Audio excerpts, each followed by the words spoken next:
Well, I'd like to bring David into this conversation. David Pflegl has been with Carmike for 20 years or so, and he's seen it from one end to the other as well. And he was with the company that generated that first purchase order that actually turned the industry on or around in 2005. So, what were you thinking, and what was Carmike thinking in making this commitment, and what happened to those projectors, which has always been in the back of my mind? I think we jumped first because we were afraid someone else would, concerned. We signed a contract in December 2005. It wasn't until April when we received our first projector. The thought was that if it was going to take that long to build our projectors, what if the larger companies jumped first and took up all the allocation of equipment? So it might be 3 years, 5 years before we could theoretically even get in the game. Of course, the rollout didn't really work that way, but I guess we were instrumental in starting it at least. For us, I don't think our costs increased greatly, but digital has allowed us to shift around a little bit, to allow us to utilize our people better. Because of the automation, the booths, there's just more people available to service the customer. Now, but for the equipment, it's all still there. We're using it.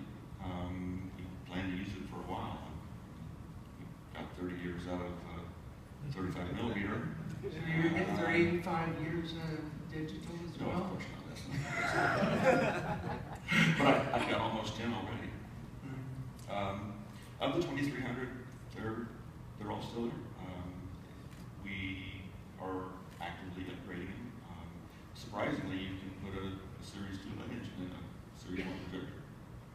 You can use Series 2 lenses, full frame, triple flash upgrades. Since there doesn't appear to be another VPF on the horizon anywhere soon, that's not that I've seen or heard of. The thought is we might have to hold on to these for probably not 30 years. But what about 15? I've already got 10.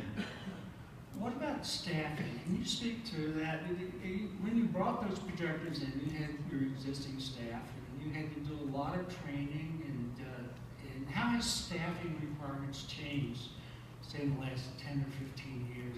I would expect you to find it easier to actually find people who are comfortable in the digital booth now. It is easier. Anybody that can, work their phone can work the projectors, basically. But people in our company, when we started, they thought, of course, incorrectly, but the idea was that you could just take these digital projectors, roll them into the seat, or plug them in, and they would work. To the point that we were so sure that that was happening that the employees themselves thought, oh, gosh, now we're going to be out of a job here soon. Some idea that we were putting people out of business by going to digital. It wasn't the intent at all. In fact, I don't think that we've reduced our staffing percentages at all. Probably increased. It's allowed us to be free to do more stuff with the people that are there.